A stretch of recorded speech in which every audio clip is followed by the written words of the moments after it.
Marcelo Nogué, integrante de Un Solo Uruguay.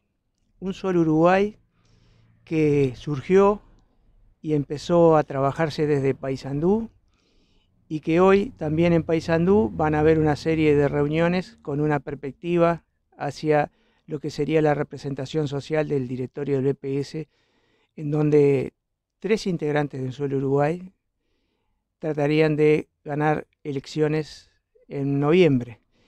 Marcelo, ¿cómo se llegó a esta instancia de Un Solo Uruguay para participar de este proceso electoral de los integrantes sociales del directorio del Banco de Previsión Social? Bueno, es una definición que nos llevó más de un año de tomar.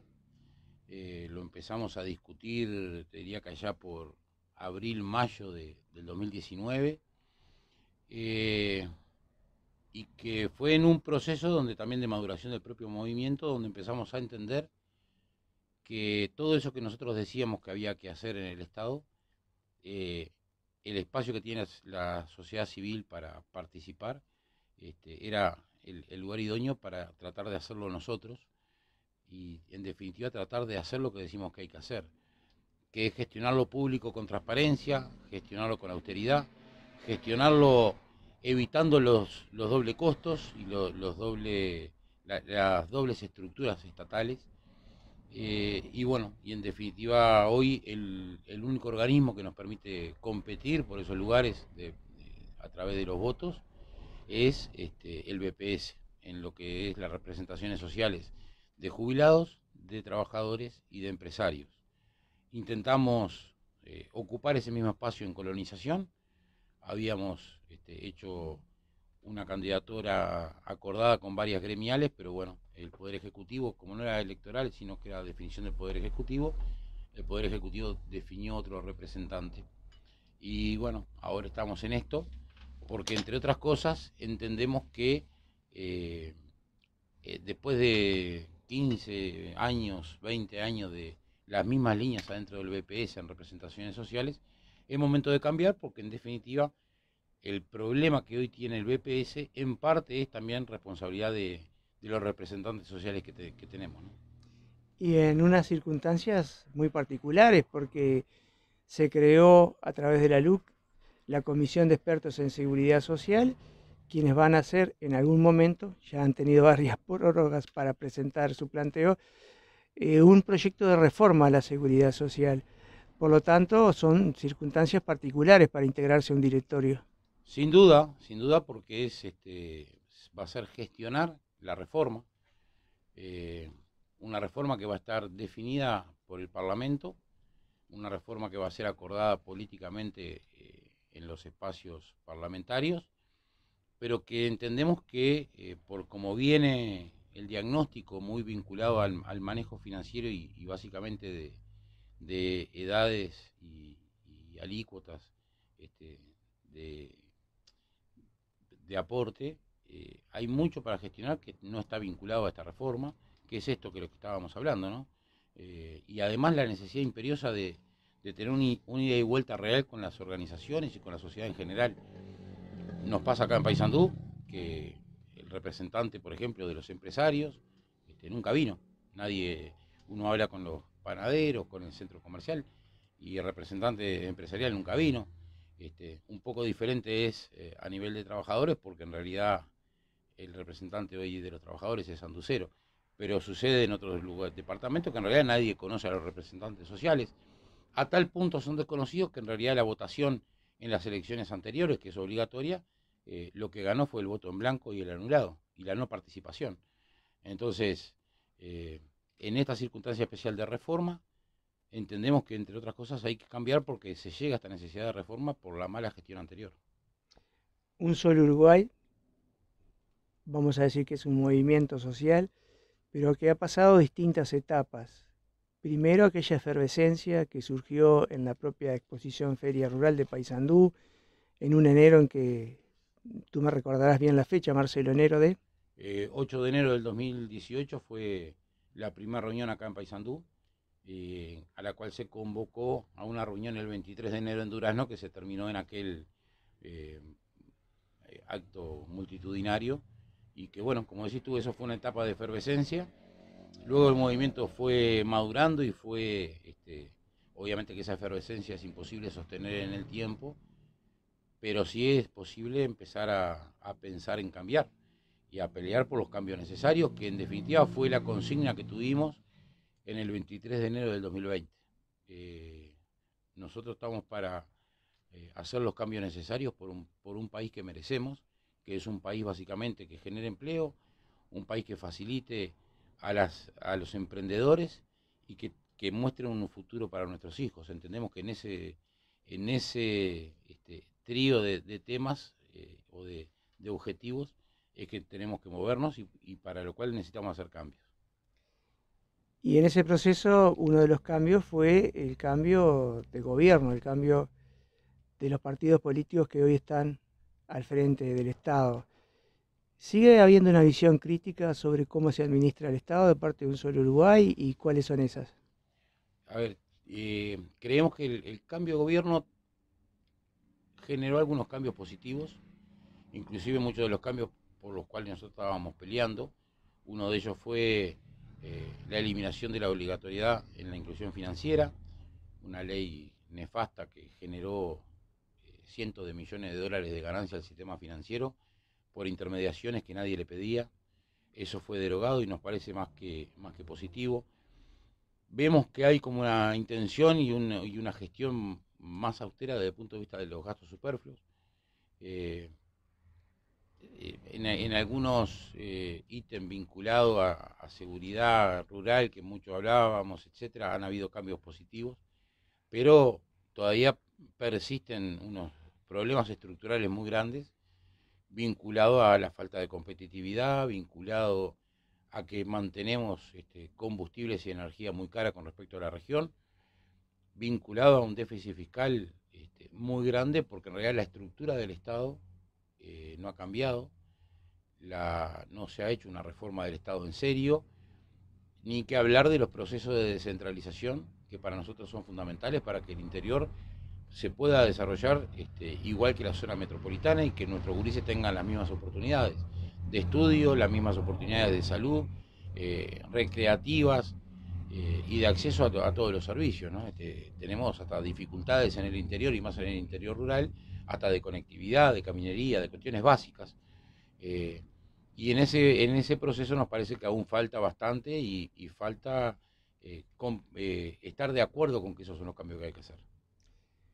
A veces se establecen impuestos que el Estado recauda de los contribuyentes y que determina una orientación para esos impuestos o hacia dónde van a ser utilizados. Uno de ellos es el impuesto que hay a las transacciones patrimoniales de la parte rural, que iba a estar destinado a colonización.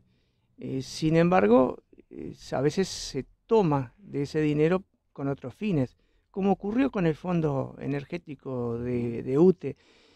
Está bien, es dinero que está ahí y el Estado decide usarlo, pero cuando anuncia las razones por las cuales se van a cobrar, son distintas al uso final que se le da.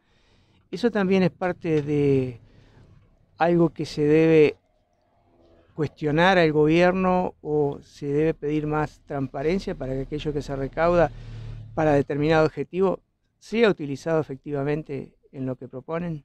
A ver, técnicamente y legalmente los impuestos no tienen destino, distinto que las tasas. Por lo tanto, como tú decís, si bien cuando se genera un impuesto, se genera con un objetivo determinado, ese objetivo después no tiene por qué ser respetado desde el punto de vista legal.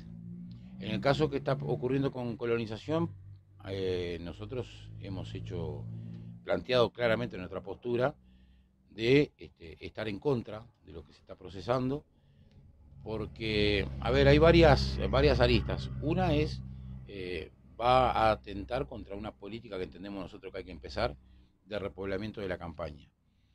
Segundo, porque se siguen mandando los recursos del interior a Montevideo. A ver, seguimos apostando al centralismo, porque este impuesto, que es a las transacciones de tierra, se genera en el interior del país. Y sin embargo, su destino todos sabemos que van a ser básicamente los asentamientos de la zona metropolitana. Por lo tanto, seguimos enviando recursos y atentando contra la posible descentralización y centralizando cada vez más el país. Lo mismo pasó con la reforma que se hizo en MEVIR en el gobierno anterior, que fue refrendada y profundizada en la ley de urgente consideración. Por lo tanto, nos parece que al revés, los cambios van por el lado de la descentralización y no del centralismo. Y en ese concepto que manejas con respecto al uso de algunos impuestos y dónde terminan, hablando de la descentralización, un solo Uruguay sigue teniendo entonces esa característica del interior, porque en un principio fue asociado siempre a los sectores agropecuarios. Nunca fuimos un grupo corporativo del sector agropecuario, lo dijimos desde el primer día. Creo que al sistema político y a la prensa le quedó cómodo encajonarnos ahí, pero la realidad es que tenemos gente de todos los sectores de la economía, mucho del interior, pero sobre todo más allá del interior de Montevideo. Lo que sí somos todos conscientes y estamos de acuerdo, no importa desde dónde vengamos, es la necesidad de la descentralización como un modelo de desarrollo del país. Este, no es, acá no es Montevideo contra el interior contra Montevideo, sino que es la forma que uno entiende cómo se tiene que desarrollar un país y es como en definitiva en el mundo se desarrollan los países. Haciendo que los recursos públicos se distribuyan de forma más homogénea en todo el territorio y de esa forma dando oportunidades a nuestros jóvenes, dando oportunidades laborales iguales a todos los pobladores del país. Y esa es la pelea una de las tantas peleas que damos de fondo, pero que bueno, parece o que no se entiende o que no se quiere entender. Deben haber aspectos culturales de los actores políticos con respecto al sistema político uruguayo, que es centralista, que por ejemplo es presidencialista o en el caso de los departamentos del interior, está muy concentrada en la figura política del intendente, que incluso relega muchas veces las funciones legislativas de las juntas. Entonces, ¿hacia qué apuntamos, Marcelo? ¿Hacia un cambio de esa cultura o hacia una nueva estructura política del país que permita el desarrollo de las regiones o determinados lugares con otra cabeza? Y bueno, lo que pasa es que las estructuras que se generan desde la cultura política que se tiene. Entonces, acá hay que primero ir contra una forma de accionar y de gestionar el Estado que tiene más de 120 años, que es con un modelo centralista. Por lo tanto, la pelea es más cultural y es más de propuesta de modelo diferente a la hora del uso de los recursos públicos. Lo otro, me parece que nos falta mucho para poder discutir como sociedad cuáles las estructuras políticas que deberíamos tener, capaz que son las mismas que tenemos hoy, pero sin duda que lo cultural es central acá. Al principio de esta entrevista comentaste que le llevó más de un año acordar la participación en el proceso electoral del BPS. Teníamos distintas visiones dentro de un solo Uruguay sobre esta participación. Distintas visiones, o se entendía que no era el momento, o que no era una de las cosas que tenía que hacer el movimiento. No nos olvidemos que somos un grupo de autoconvocados bastante grande y bastante amplio, y bueno, ir canalizando todas las discusiones en esa masa de gente media orejana no es fácil y lleva más tiempo, pero se termina con resoluciones que son maduradas y que son discutidas a fondo. Cambio de ministro en el Ministerio de Ganadería, Agricultura y Pesca. Si dijese que de una visión ganadera se cambió a una visión forestal dentro del ministerio, ¿compartirías esta opinión? No, no, para nada. Para nada, entre otras cosas, porque si hay algo que tiene experiencia el nuevo ministro en la parte de gestión pública es en la parte de carne. No nos olvidemos que fue el último presidente del INAC, fue representante por los productores en el INAC y él es productor ganadero. O sea que vaya si tiene experiencia en ese sector. Sin duda que su vínculo con la Fundación UPM hace que tenga también cercanía a ese sector, pero lejos de ser creo yo, me parece que no está lejos de tener una visión más forestal. Veremos en la gestión cómo se va desarrollando, pero a priori por el currículum no debería serlo. Entonces, para 28 de noviembre la elección LPS, ¿es correcta la fecha? Sí, efectivamente, 28 de noviembre vamos a presentar candidatos en los 3 órdenes, José Pereira a nivel de empresarios, Virginia Vaz a nivel de jubilados y bueno, quien me acompaña ahora que es Luis Lisboa a nivel de trabajadores. Ya lo vamos a entrevistar a Luis. ¿Podemos decir son los candidatos de Un Solo Uruguay? Sin duda, son los candidatos que eligió el movimiento para, en el caso de Luis, acompañar una, una batalla más, de que él la empezó en el 2016. En este caso lo estamos acompañando. En el caso de José Pereira es una candidatura que es compartida con varias gremiales empresariales de todo el país.